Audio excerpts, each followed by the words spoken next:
gas, of which only 20,000, a minority, are in the Pinelands. The airborne emissions can be reviewed several different ways because of the conflict of facts in the record. You can compare, the applicant likes to compare the emissions of the proposed gas-fired plant with the current plant as a coal-fired plant.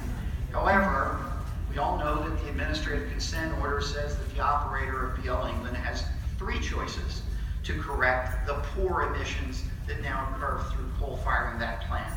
One choice was to add pollution controls to the existing plant that would better capture the emissions from coal burning. No pipeline would be required to do that. The second choice was to switch to natural gas, which would give a pipeline. And the third choice was to shut the plant down altogether. No emissions would be involved and no pipeline would be required.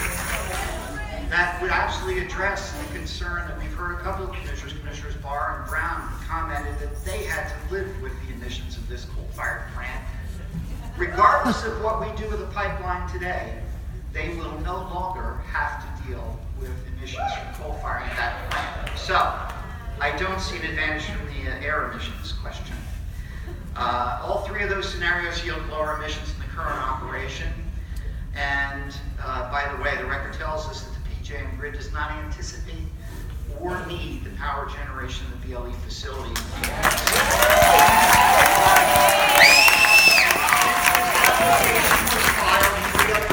Power plants have opened, creating 2,000 megawatts of generation capacity in our state. That's 4.5 times more than the BL England plant would do. Another way to consider airborne emissions would be to acknowledge that while a gas-fired BLE plant would greatly reduce the emission of nitrous oxide and sulfur oxide, as opposed to the coal-fired plant that emits them now, it will also emit far more volatile organic compounds and fine particulate. It will become a full-time operator rather than a peaker plant that operates 2 months out of the year. The records of the statement of a professor from, I had written Rowan, it's actually Stockton, Professor Hutchinson, who spoke to us several times to warn us the dangers of greenhouse gas emissions from a gas-fired plant were far greater to us and the Pinelands than what we were dealing with a coal-fired plant. Now, I asked the DEP, I put that question to the DEP about the effects of global warming on the Pinelands, and if you saw it in the response that they sent back last evening, quote, the DEP is only aware of general peer-reviewed research that does not provide specific evidence of detrimental impacts to the Pinelands region. I think that doesn't even acknowledge the kind of research that our own staff here at the Pinelands Commission has put together to show the impacts of global warming on the Pinelands. Just a few more points. I looked to see who was paying for the pipeline, thinking that if the Pinelands derives the primary benefit, then Pinelands customers would pay for it. That is not the case. BL England will be paying for 40% of the cost of the pipeline, which I presume will be passed on to its customers, the vast majority of whom do not reside or have businesses in the Pinelands. The rest of the cost, 60%, will be paid by the people who buy gas from South Jersey Gas. These are the 142,000 customers in Cape May and Atlantic counties, of which only about 20,000 are in the Pinelands. Again, the minority of customers. So clearly the payment of the pipeline is not an indicator of who gets the benefit. The volume of gas might tell us something from who is benefiting the pipeline. We're told in the executive director's report that accompanies this application today that the pipeline will provide 125,000 million cubic feet per day of gas, which is claimed to be needed to fuel the BL England plant. However, the record tells us in the standard gas service agreement that South Jersey Gas entered into with BL England's operator, that the actual amount that they need to fuel that plant every day is about half that, 67,225 million cubic feet per day. Also, the record tells us that the pipeline is designed under current pressures, 435 pounds per square inch, to handle 308,000 million cubic feet per day, which is over 4 times the amount of gas needed by BL England.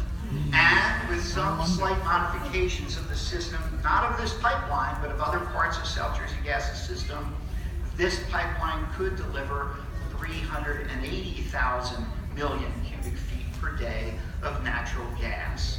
That's more than 5 times what BL England requires. So the volume of gas record that we have before us does not provide evidence to us that this is a direct benefit of particular serving the needs of the Pinelands. As to jobs, I asked the applicant whether they can find 3 firms, since naturally you want to put this out for bid, will they be able to find 3 firms that can do horizontal drilling, 3 firms that are based in the Pinelands, or whether they can buy pipe for this project from a supplier in the Pinelands, or whether they will hire workers for this project from the Pinelands. As you saw from the answer I got from them last evening, the answer is no, they are not required to do this. So, the Pinelands will not be primarily served with jobs or commerce from this project. Finally, the question of who bears the risk of harm from installation disturbances, possible spills of bentonite slurry from the horizontal drilling process, spills of contaminated test water from the 2.5 million gallons of water that will have to be used to pressure test the completed sections of pipeline, removal of a 10-mile long swath that is 24 inches in diameter, I guess more, to create space around it, a forest area soil that will be displaced by the pipeline, possible puncturing of clay layers that might wind up draining wetland habitat as we run the pipeline through the soil, leaks of methane gas from pipeline that will be immersed in the aquifer, and which, by the way, hydrologists have told us on the record, any leaked methane gas will in fact dissolve and interact with groundwater and possibly affect plant and animal life in the water. And not to mention dewatering of groundwater in trench sites where they have to dig a trench to lay pipe. They're no doubt going to have to dewater those sites, and what's going to happen to that groundwater that has to be removed. I say the answer to all of those points, who will most be at risk of detriment from those possible episodes, it would be exclusively the Pinelands, primarily the forest area.